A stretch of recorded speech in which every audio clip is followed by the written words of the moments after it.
Stonehenge ইংল্যান্ডে অবস্থিত হাজার হাজার বছর আগের মানবসৃষ্ট এক বিস্ময়কর স্থাপনা। পৃথিবীর বুকে আজও দাঁড়িয়ে আছে সেই একইভাবে যেভাবে এটিকে বানানো হয়েছিল সেই সময়।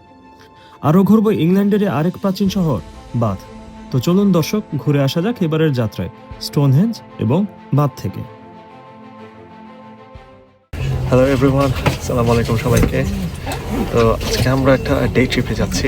আমার অনেক দিনের যাওয়ার ইচ্ছা একটা জায়গাতে, এটা আমরা সেই ছোটোবেলা থেকে এই জায়গাটা সম্পর্কে জেনে এসেছি এবং one of the ancient wonders of the world এই স্টোনহেঞ্জে, এবং স্টোনহেঞ্জ থেকে আমরা বাথে যাব। স্টোনহেঞ্জে হাসিদের যাওয়ার ইচ্ছা অনেক আগে থেকে, আমারও ইচ্ছা আছে, বাট আসলে সময়ের কারণে কখনো যাওয়া হয় না। তো এবার আমরা যাচ্ছি, হোপফুলি এই ট্রিপটা অনেক ভালো হতে যাচ্ছে। আপনাদেরকে সাথে নিয়ে আমরা ঘুরে আসছি স্টোনহেঞ্জ এবং সেই রোমান সভ্যতার শহর বাথ, এই দুটো জায়গা থেকে। আমরা অনলাইন থেকে একটি প্যাকেজ নিয়েছিলাম। প্যাকেজ অনুযায়ী লন্ডনের গ্লস্টার রোড স্টেশনের সামনে থেকে বাস নিয়ে নিলাম।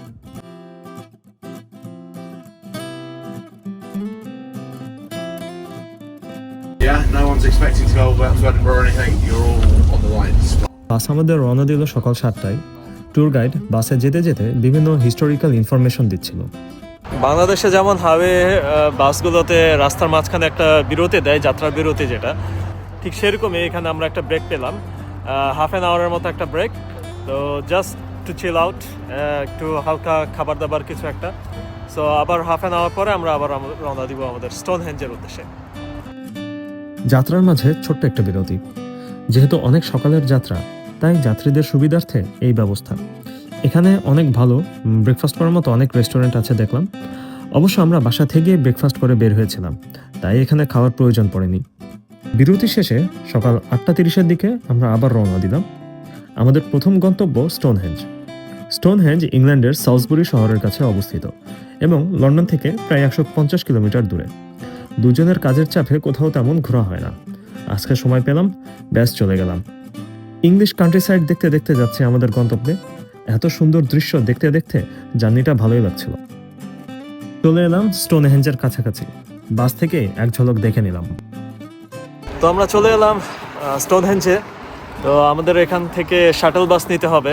বাস পার্কিংটা একটু দূরে, এখান থেকে শাটল সার্ভিস করে স্টোনহেঞ্জ যে রক ফরমেশনটা যেটা ওইখানে হচ্ছে নিয়ে যাবে।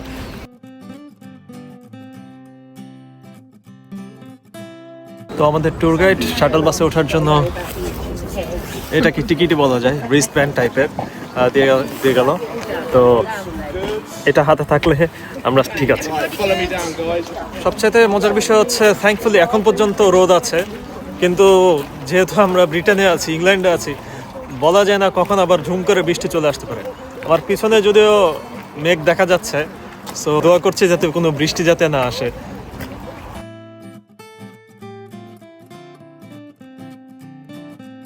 আমরা এখন হেঁটে হেঁটে যাচ্ছি আমাদের শাটল বাসের দিকে। বলে রাখি, আপনারা কেউ যদি আগে থেকে স্টোনহেঞ্জ এন্ট্রেন্সের টিকিট না কেটে থাকেন, তাহলে অন দ্য স্পটেও টিকিট কাটতে পারবেন। আমাদের ট্যুর প্যাকেজের মধ্যে স্টোনহেঞ্জ এন্ট্রেন্স ইনক্লুডেড ছিল। ওই যে দেখা যাচ্ছে শাটল বাস, এই শাটল বাস করে আমরা যাব সেই কাঙ্ক্ষিত স্টোনহেঞ্জে।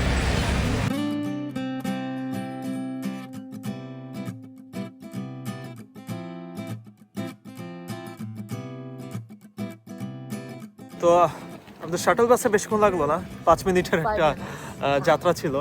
তো এখন আমরা এই ট্রেল ধরে এটা যাচ্ছি সেই কাঙ্ক্ষিত স্টোনহেঞ্জের দিকে। ওই দূরে কিছু উঁচু জায়গা দেখা যাচ্ছে। এই উঁচু জায়গাগুলো কিন্তু আসলে কবর ছিল।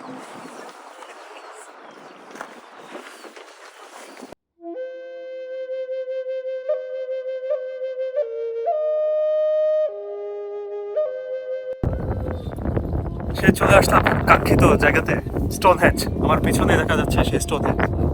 সে ছোটবেলা থেকে এই জায়গার সম্পর্কে জেনে এসেছি, দেখে এসেছি ক্যালেন্ডারের পাতায় কিংবা মাইক্রোসফট উইন্ডোজের ওয়ালপেপার। এই জায়গা সেই ছোটবেলা থেকে চোখের সামনে, তখন থেকে একটা ফ্যাসিনেশন ছিল যে এই জায়গাতে একটা স্যাম্পল নিয়ে যাবো। আমি এখন দাঁড়িয়ে আছি আজ থেকে প্রায় 5000 বছর আগে মানুষ সৃষ্ট মনুমেন্টের সামনে। এটা হচ্ছে সেই বিখ্যাত স্টোনহেঞ্জের আসল ইতিহাস, এটা কি জন্য বানানো হয়েছিল, এরপরে কি কাহিনী হয়েছিল, আশেপাশে যা যা দেখছি সবকিছুই বর্ণনা করবো আপনাদের কাছে।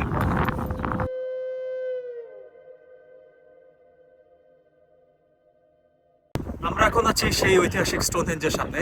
এটার পিছনে অনেক ইতিহাস আছে, বিভিন্ন ডিবেটারের মাধ্যমে বিভিন্ন ধরনের আমরা ইতিহাস জানতে পারি। তো একটি একটি ইতিহাস হচ্ছে যে অবভিয়াসলি এটা প্রায় খ্রিস্টপূর্ব 3000 বছর আগে বানানো, মানে আজ থেকে প্রায় 5000 বছর আগে। তো এটা পুরা এলাকাটা, তুমি যদি পুরো এলাকাটা একটু ঘুরে দেখো, পুরো ফাঁকা স্পেস। তো এই ফাঁকা স্পেস গুলো, সেই বিশাল বড় বড় মাঠ আসলে ছিল সেমেটারি, মানে কবরস্থান। এখানে সেই সেই আমলের মানুষদেরকে এই জায়গাতে আর কি হচ্ছে ব্যারি করা হতো, কবর দেওয়া হতো। তো এটা হচ্ছে একটা কবরস্থান হিসেবে সর্বপ্রথম কবরস্থান হিসাবে মানা হলো। তারপরে আস্তে আস্তে কালের বিবর্তনে মানুষজন আরো জানতে পারলো যে এটা আসলে এক ধরনের একটা ক্যালেন্ডার টাইপের। তো এটা দেখে মানুষজন সূর্যের মানে ঋতু হচ্ছে তারা নির্ধারণ করতো। তো ওইখানে হচ্ছে একটা বড় একটা পাথর দেখা যাচ্ছে, একটা মনোলিথিক স্টোন একটা দেখা যাচ্ছে। বছরের দুটি সময়, বছরের সবচেয়ে বড় দিন এবং বছরের সবচেয়ে ছোট দিন, যদি এই মনুমেন্টের স্টোনহেঞ্জের যদি ভিতরে দাঁড়ানো হয়, তাহলে সূর্য একদম পারফেক্টলি পাথরের মাঝখান দিয়ে ডুবতে দেখা যায়। তো এখন এটার ভিতরে যাওয়ার কোনো অ্যাক্সেস নেই। এখানে এইটার ভিতরে শুধুমাত্র বছরে দুইবারই অ্যাক্সেস থাকে এই সার্কেলের ভিতরে, সেটা হচ্ছে বছরের সবচেয়ে বড় দিন এবং বছরের সবচেয়ে ছোট দিন। তো এটা দেখে তারা ঋতু নির্ধারণ করত, সেই আমলের মানুষরা কিভাবে হচ্ছে তারা শস্য উৎপাদন করবে। কারণ যদি তারা বছরের সবচেয়ে বড় দিনে যদি দেখে যে এখান থেকে সূর্যটা অস্ত যাচ্ছে, তারপরে তারা বুঝতে পারবে যে এরপর থেকে দিন আসলে ছোট হতে থাকবে। এবং বছরের সবচেয়ে ছোট দিনে যখন তারা আবার একই জিনিসটা দেখে যে এখানে সূর্য অস্ত যাচ্ছে, তখন থেকে বোঝা যেত যে এই দিনের পর থেকে দিন আস্তে আস্তে বড় হতে থাকবে। সো এইটার উপর বেস করে তারা বিভিন্ন ধরনের শস্য উৎপাদন করতো। এই জায়গাটা আমরা এখন চারদিকে আরো এক্সপ্লোর করব। এখন আনফরচুনেটলি ভিতরে যাওয়ার কোনো অ্যাক্সেস নেই, জাস্ট আমরা বাইরে থেকে দেখতে পারবো। কিন্তু ভিতরে যাওয়ার জন্য শুধুমাত্র কিছু সিলেক্টেড দিনই আর কি যায়। গত বছরে নাকি বছরের সবচেয়ে বড় দিনে প্রায় 25,000 দর্শনার্থী এখানে এসেছিল।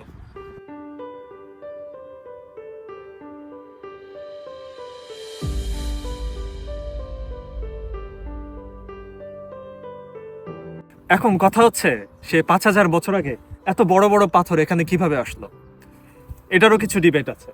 সো আসলে এই পাথরগুলো গবেষণা করে দেখা গিয়েছে যে এখান থেকে প্রায় 200-250 কিলোমিটার দূরে ওয়েলসের একটি জায়গা থেকে, আমার এই মুহূর্তে নামটা মনে আসছে না, ওয়েলস থেকে এই পাথরগুলো আনা। তো এত দূর থেকে এত বছর আগে কিভাবে এই পাথরগুলো আনা হলো? একটা থিওরি হচ্ছে এই এলাকার পাশ দিয়ে একটা নদী বয়ে যাচ্ছে, নদীর নাম হচ্ছে অ্যাভন। তো সেই সমুদ্র পৃষ্ঠ করে সেই নদী দিয়ে হয়তো বা পাথরগুলো এখানে আনা হয়েছে। এরপরে মানে সমুদ্র পার থেকে তারপরে হয়তো বা কোনো ঠেলাগাড়ি কিংবা ওরকম কোনো স্লেটের মাধ্যমে এখানে নিয়ে আসা হয়েছে। আরেকটা থিওরি হচ্ছে যে না, এটা কোনো সমুদ্র না, এটা ডাইরেক্ট ওইখান থেকে পুরোটা ঠেলাগাড়ি অথবা কোনো স্লেটের মাধ্যমে টেনে এত দূরে এখানে নিয়ে আসা হয়েছে। যেটাই হোক, এত বছর আগে যখন টেকনোলজি ছিল না, তখন এই একটা জিনিস সেখানে করা হয়েছিল এবং সেটা আজও দাঁড়িয়ে আছে। অফকোর্স আরো অনেক থিওরি আছে যে হয়তো বা এটি এলিয়েনরা বানিয়েছিল, কিংবা এমন কোনো টেকনোলজি দ্বারা এটা বানানো হয়েছিল যেটা আমাদের এখন পর্যন্ত অজানা। তো আসলে আপ আনটিল নাও এইগুলো থিওরি আমাদের হাতে আছে যে কিভাবে এটা এখানে আনা হলো। যেটাই হোক না কেন, এটা আসলে একটি বিস্ময়কর একটি মনুমেন্ট।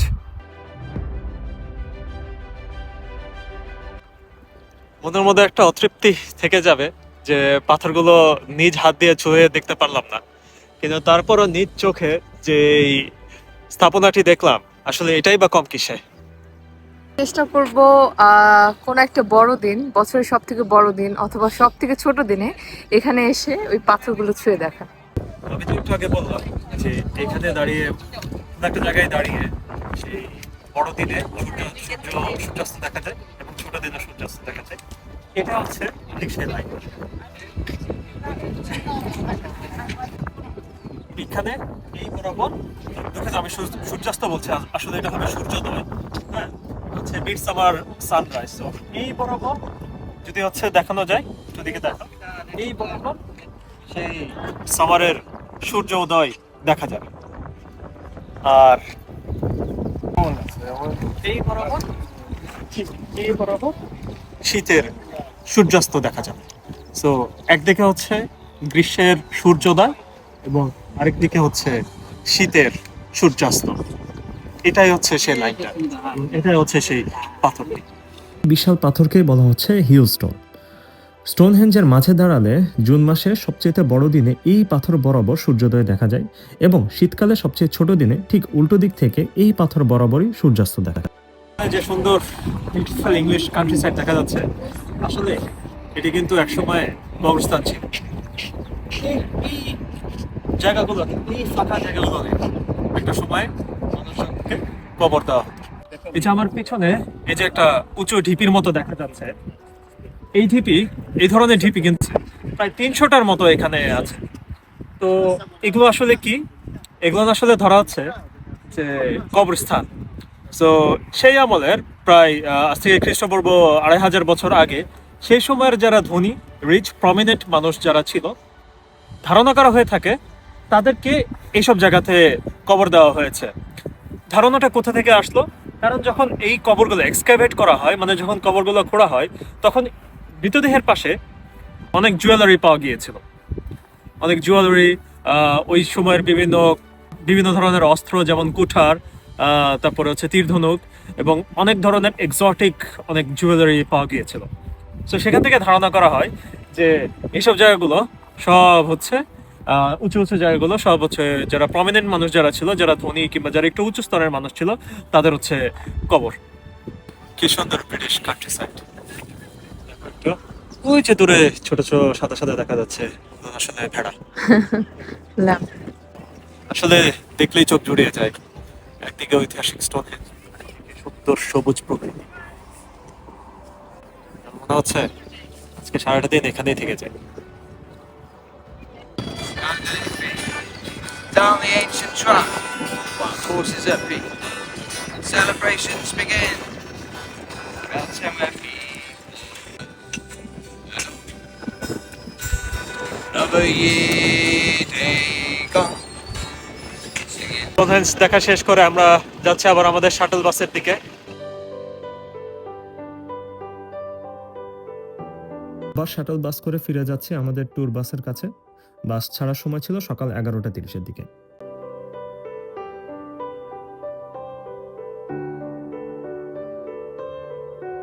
চলে এলাম সেই পুরোনো আমলে। এই যে আমরা এখানে ছোট ছোট বাসা দেখছি, এই ধরনের বাসাতে সেই আমলের সেই নিওলিথিক মানুষরা যারা আর কি স্টোনহেঞ্জ নির্মাণ করেছে, এই ধরনের বাসায় থাকে। এটা একদম সেই বাসাটাই না, সেই আদলে তৈরি করে একটা এটা একটা আমাদের নতুন করে বানানো হয়েছে। তো এরকম এরকম বাসাতেই, ছোট ছোট বাসাতেই হচ্ছে তারা থাকে। আমাদের গ্রামের বাড়িতে যেমন আমরা মাটির বাসা দেখি, এরকম হচ্ছে খেরের চালা, তো এখানেও এরকম ছোট ছোট বাসা, ছোট ছোট রুম, একটা রুমের বাসা। একটু যদি এদিকে আসো দেখাই, বাসাগুলো ছিল ঠিক এরকম।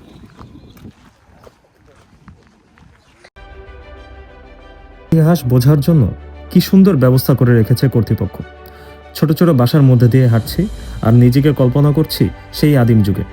চিন্তা করা যায় আজ থেকে হাজার হাজার বছর আগে মানুষজন ঠিক এরকমই বাসায় থাকতো, ঘুমতো, আনন্দ ফুর্তি করত।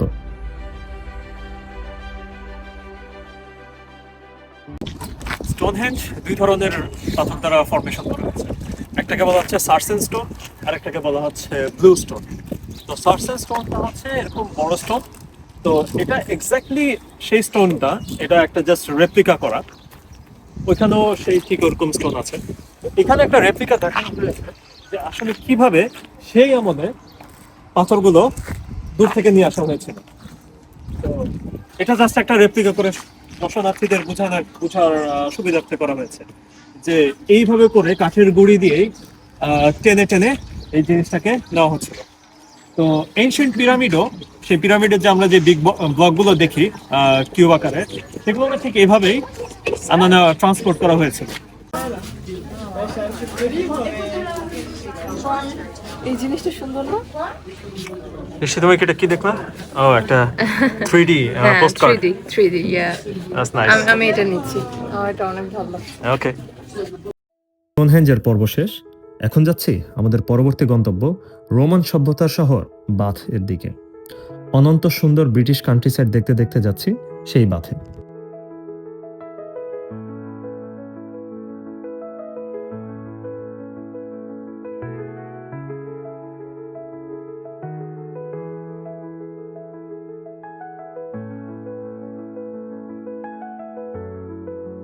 Welcome to bath.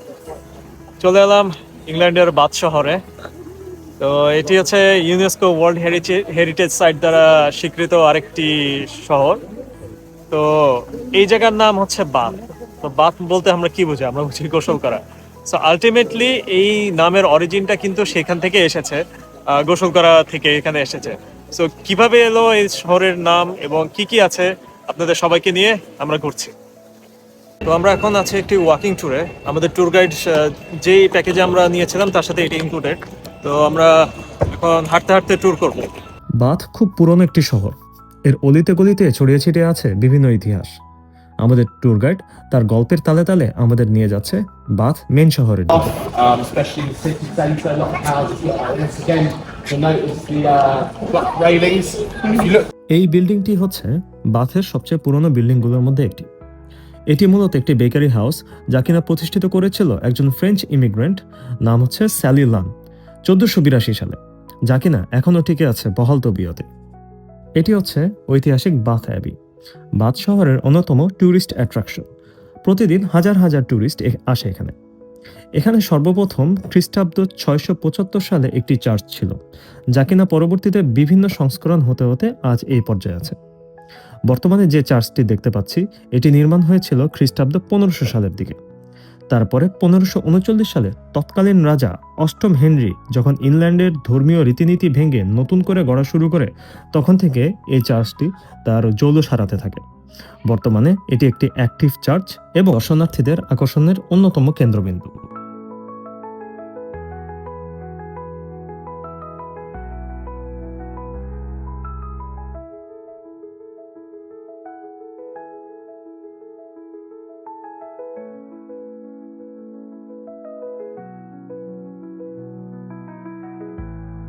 আমরা হাঁটছি বাথের গিল্ড হল মার্কেটে। 1770 সালের দিকে এই মার্কেটটি স্থাপনা করা হয়েছিল। মার্কেটটি অনেক পুরাতন। মার্কেট ঘুরে দেখছি কিছু কেনাকাটা করা যায় কিনা।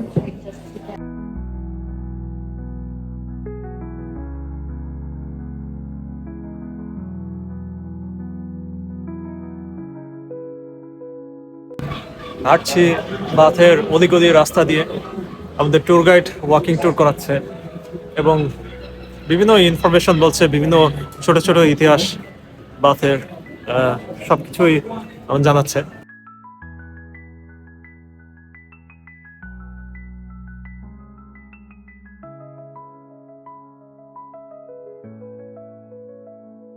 মাঝখানে একটু বিরতি নিয়ে আমরা শেষ করলাম দুপুরের খাওয়া দাওয়ার পর্ব।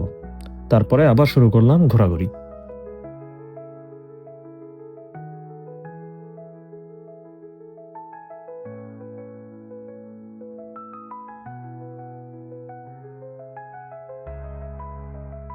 আমি এখন যে স্থাপনাটির সামনে দাঁড়ানো আছি এটি হচ্ছে সেই রোমান বাথ। তো এই বাথকে কেন্দ্র করে এই পুরা এলাকাটি গড়ে উঠেছে। তো আমরা একটি ট্যুর গাইডের সাথে এসেছি, আমাদের হাতে সময় একটু কম, যার কারণে আজকে আমরা এটার ভিতরে যেতে পারছি না। এটার ভিতরে গেলে মিনিমাম 2 ঘন্টা আপনাকে স্পেন্ড করতে হবে। ঠিক এর নিচে আছে সেই রোমান সভ্যতার বাথ বা সেই উষ্ণ পানি, এখান থেকে হচ্ছে প্রাকৃতিকভাবে পানি এখানে বের হয় এবং এটাতে আছে মিনারেল ওয়াটার, যেটা কিনা আপনি ভিতরে গেলে আপনি পান করতে পারবেন।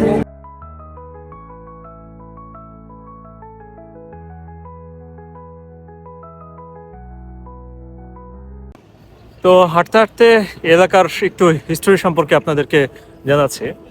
তো খ্রিস্টপূর্ব 500 বছর আগে, খ্রিস্টপূর্ব 500 সালে কেল্টিকরা এখানে এসেছিল, তারা এই জায়গাটা দখল করেছিল। তো কেল্টিকরা হচ্ছে সেই সময়ের আইরিশ স্কটিশ ওয়ারিয়ার্স, তারা মেইনলি হচ্ছে যুদ্ধ করত এবং বিভিন্ন এলাকা তারা দখল করত, কাইন্ড অফ লাইক রোম্যান্স। তো তারা এখানে ছিল প্রায় 700 থেকে 800 বছরের মতো। এবং তারা অবশ্য মানে বাত নামটা তাদের থেকে আসেনি, তাদের মধ্যে একটা কুসংস্কার ছিল যে যদি তারা গোসল করে তাহলে সেটা হচ্ছে তাদেরকে উইক করে ফেলে। যেহেতু তারা অনেক যুদ্ধবাজ, খালি তারা যুদ্ধ করতো, সো এই কুসংস্কার থেকে তারা নাকি গোসল করতো না, which is kind of weird. But পরবর্তীতে এই ধারণা তাদের চেঞ্জ হয়ে গিয়েছে, কারণ আরো গোসল করলেই আরো সুস্থ থাকা যায়, কারণ শরীরে সবকিছু জার্ম টার্ম সব চলে যায়। তো তারপরে আসলো রোমানরা প্রায় 2000 বছর আগে এলাকাটা কবজা করলো, এবং তারা যখন এইখানে মিনারেল ওয়াটার্সের এত সমৃদ্ধি পেয়ে গিয়েছিল যে তারা এই জায়গাকেই তাদের অনেক মেন একটা সিটির মতো করে রূপান্তর করে। তো সেখান থেকে নাম চলে এসেছে বাথ। এবং এটার আরো অনেক ইতিহাস আছে, যেমন 1700 সালের দিকে প্রিন্সেস অ্যানি, তার হচ্ছে একটি দুরারোগ্য হয় যেটা কিনা মানে শরীরের বিভিন্ন মাসলকে আক্রান্ত করে। তো সে সামহাও জানতে পারে যে এখানে যে মিনারেল ওয়াটার আছে সেটা দিয়ে যদি গোসল করে তাহলে তার রোগ নিরাময় হয়ে যাবে, সেরে যাবে। তো এই চিন্তা করেই সে এখানে আসে, এবং এসে এখানকার যে মিনারেল ওয়াটার এটা দিয়ে সে হচ্ছে আস্তে আস্তে গোসল করতে থাকে, এবং আস্তে আস্তে তার শরীর আসলেই সুস্থর দিকে যেতে থাকে। তারপর থেকে এই এলাকাটা একদম পুরো মডার্নাইজ করা হয়। এখন বাথে যতগুলো বিল্ডিং আমরা দেখছি, এখানে যতগুলো বাসাবাড়ি দেখছি, সব কিন্তু সেই 1700 শতাব্দীর দিকেই বানানো।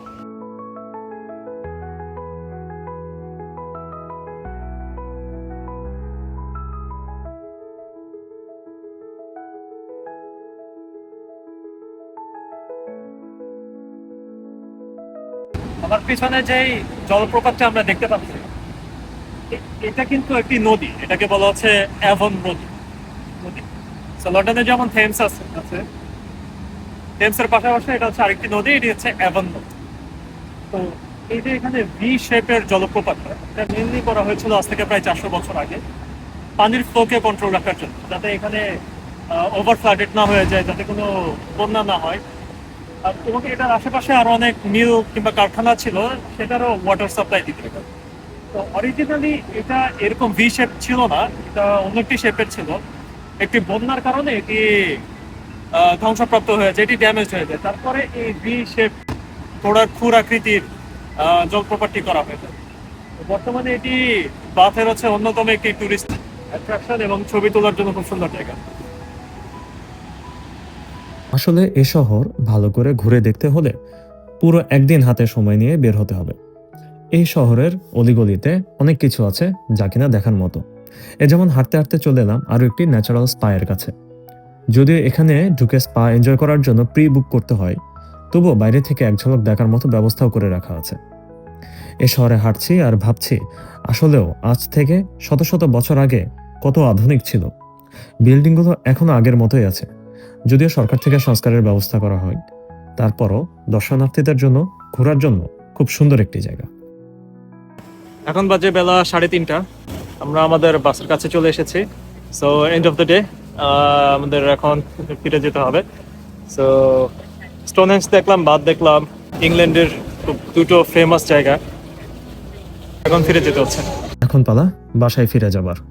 এবারের যাত্রা এখানেই শেষ। দেখা হবে পরবর্তীতে আবারও এরকমই কোনো একটি সুন্দর জায়গাতে।